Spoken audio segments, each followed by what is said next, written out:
Eu vou falar um pouquinho sobre a história da equação do calor.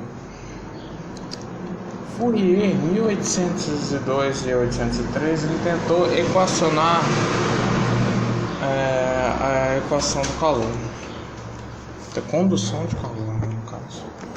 A primeira ideia que ele usou, que ele considerou um modelo, vamos dizer assim, contendo n corpos discretos. Então, para obter a solução correspondente a um corpo contínuo, fazendo esse n tender de corpos tender ao infinito.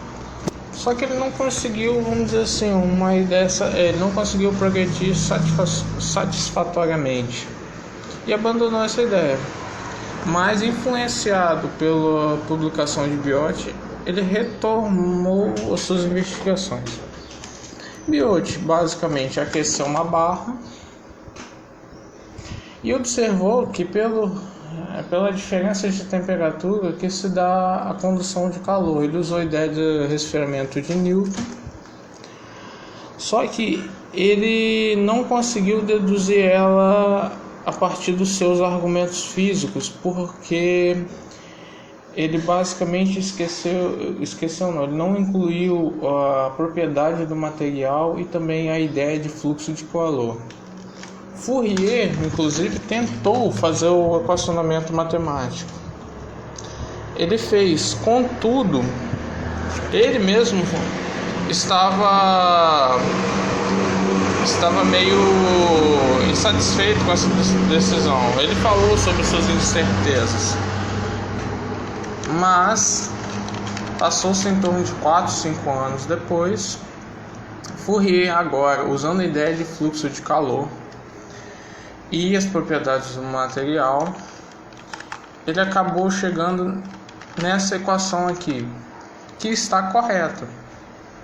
Contudo, ele levou para a banca para analisar, só que a banca não aceitou.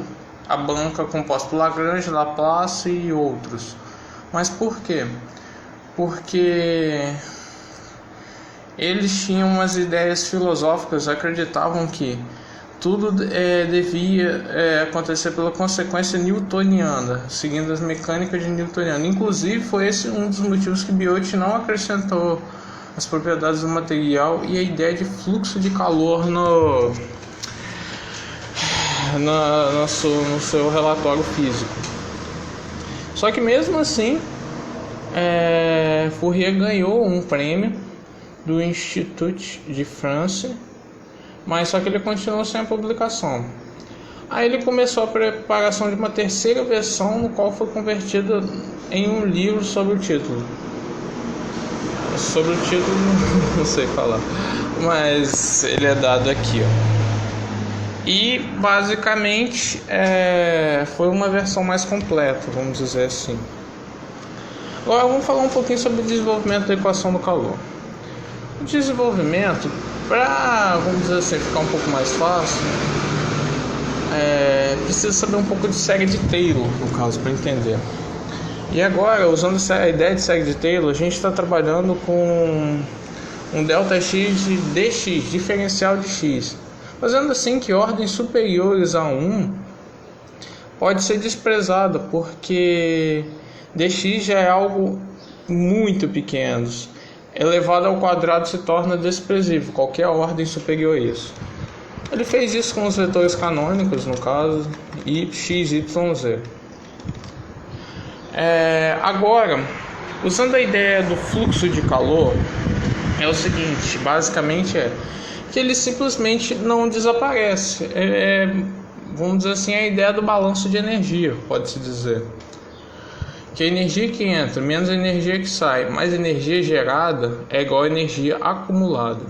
Sendo que a energia acumulada é dado de ρCp vezes a variação da temperatura parcial com T, dx, dy, dz. Agora, por exemplo, já foi se acrescentada a propriedade do material, porque cada material absorve a energia de uma maneira, reage de uma maneira. Vale a pena ressaltar que, usando a ideia da primeira lei da termodinâmica, que no caso em que não há trabalho nem variação de energia cinética potencial, a variação da energia interna é dada pelo calor. Logo, a variação da energia que entra menos a variação da energia que sai, claro que tudo é derivado em relação ao tempo, é igual o calor que entra menos o calor que sai. Só que esse calor que sai, agora pensa num cubo de tamanho diferencial, com suas áreas dx, dy, dz. O fluxo de calor atravessando. A ideia é muito remetente a até mesmo o fluxo, por exemplo, de água. O calor que entra, um Qn qualquer, menos um Qn que sai. Só que esse Qn que sai é dado pelo calor que entra, mais o dN, no caso diferencial, seja lá em qual sentido a gente está trabalhando. Ou melhor, no ponto Qn mais dN. Substituindo um menos o outro, a gente obtém essa formulação aqui. Agora, o Fourier, pelas observações de Biot, ele observou que o calor ele é igual a menos a área vezes o K, que é a condução do material, que é a propriedade do material, parcial da temperatura sobre o parcial do sentido. Vale a pena ressaltar, por exemplo, se o calor está no sentido x, a área que ele está atravessando é dz dy. Vale isso para todas as direções, tanto y quanto z. Agora, novamente, substituindo tudo, obtém-se, já separando isso dx, dy, dz, derivando esse calor parcialmente com o sentido em que o cálculo estou trabalhando, se é x, eu derivo parcialmente x e por seguinte eu obtenho essa expressão aqui. Aqui acabei não colocando, mas esse calor gerado é igual a Q ponto vezes o diferencial do volume, que é dx, dy, dz.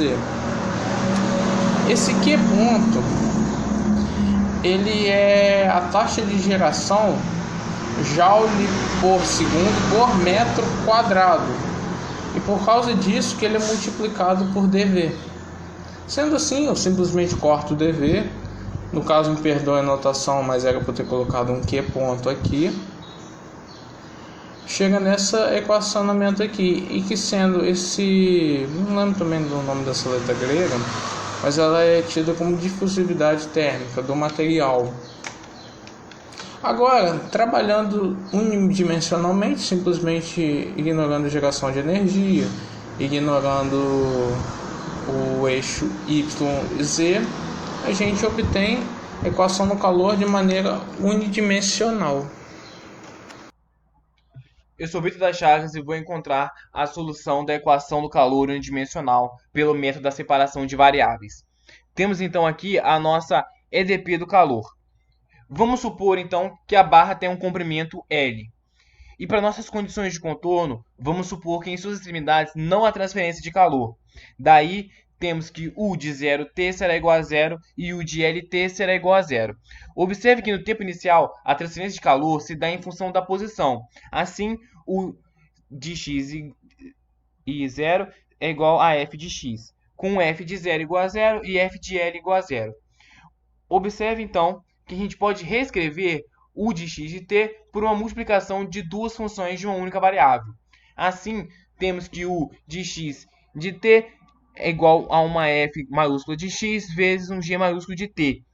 Substituindo na nossa EDP, temos então que g' de t multiplicado por f de x será igual a seu quadrado vezes f duas linhas de x vezes g de t.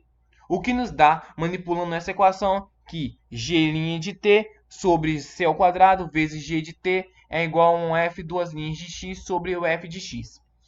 Observe que ambos os lados dependem apenas de uma única variável, o que nos dá que a gente pode dizer que cada um dos lados será constante em relação ao outro, ou seja, g' de t sobre c ao quadrado vezes g de t é igual a uma constante k. e f duas linhas de x sobre f de x também será igual a uma constante k. Assim, a gente pode reescrever essas duas equações como EDOs, ficando da seguinte forma: a EDO de x e a EDO de t. Assim, para a EDO de x, vamos analisar a condição de contorno 5 e combinar ela com a 6. Vamos ter então que f duas linhas de x menos k vezes f de x igual a zero, onde f maiúsculo de 0 é igual a zero e f maiúsculo de L é igual a zero. Assim, nós podemos começar a resolver a EDO para todos os valores da constante k. Vamos então começar com k igual a zero. Podemos então encontrar a solução por meio de uma equação característica da EDO, sendo então r ao quadrado igual a zero, com sendo r igual a zero. Assim, substituindo na solução, ficaremos com f de x igual a c1 mais c2. O f de 0 será igual a c1 mais c2. Como f de 0 é igual a zero, c1 mais c2 também será igual a zero. Ou seja, f de 0 será igual a f de x, que será igual a zero. Sendo assim, k não nos oferece uma solução que nos será interessante para resolver a EDP, pois vamos ter que u de x de t será igual a zero. Vamos então para k sendo maior do que zero. Para k maior do que zero, essa equação possui duas raízes reais e distintas, que podem ser encontradas pela equação característica. R ao quadrado menos k igual a zero, o que nos dará que r será mais ou menos raiz de k. Jogando na solução, ficaremos com f de x ser igual a c1 vezes e elevado a raiz de k vezes x, mais c2 vezes e elevado a menos raiz de k vezes x. Substituindo as soluções de contorno 5 e 6 dentro da equação, o x de t igual a f de x vezes g de t, obtemos que 0 é igual a f de 0 vezes g de t e 0 é igual a f de L vezes g de t. Embora seja uma resposta viável, não estamos interessados no caso em que g de t será igual a zero, porque isso implicaria que o de g de t será igual a zero. Logo, temos então que f de 0 é igual a f de L é igual a zero. Voltando na equação, f de L é igual a c1 vezes e elevado a raiz de k vezes zero, mais c2 vezes e elevado a menos raiz de k vezes zero, o que nos dará que c1 mais c2 será igual a zero. Utilizando a outra condição de contorno, f de L, temos que c1 será multiplicado por e elevado a raiz de k vezes L, mais c2 multiplicado por e vezes menos raiz de k vezes L, o que nos dará que c1 vezes e elevado a raiz de k vezes L, mais c2 vezes e elevado a menos raiz de k vezes L será igual a zero. Jogando esses dois resultados dentro de uma matriz, podemos utilizar ela para encontrar a nossa solução. O determinante dessa matriz homogênea será então igual a menos e elevado a raiz de k vezes L mais e elevado a menos raiz de k vezes L. Avaliando esse determinante, podemos encontrar que o único caso em que a f de x será igual a zero é quando L é igual a zero, o que é fisicamente improvável da equação do calor. Logo, não faz sentido se a única resposta possível quando o determinante é diferente de zero em um sistema homogêneo é que C1 será igual a C2 igual a zero. Então, essa solução não vai nos interessar, porque u de x de t será igual a zero. Então, assim, vamos partir para o caso em que k será menor do que zero. Para k menor do que zero, essa equação vai ter duas raízes complexas e distintas, que podem ser encontradas pela equação característica. R ao quadrado menos k será igual a zero, o que nos dará que r é igual a mais ou menos raiz de k. Para a simplificação dos cálculos, vamos afirmar que k será igual a menos ρ ao quadrado. Ou seja, para qualquer valor de ρ, k ainda será negativo. Assim, r valerá mais ou menos raiz de menos ρ ao quadrado. Fazendo menos 1 igual a i, obtemos que r será igual a mais ou menos iρ. Logo, a solução da EDO é dada por f de x é igual a c1 multiplicado por e elevado a iρx, mais c2 multiplicado por e elevado a menos iρx. Usando as equações de Euler, essas aqui descritas, e substituindo na nossa solução da EDO, vamos ter que f de x será igual a c3 multiplicado por cosseno de ρx mais c4 multiplicado por seno de ρx.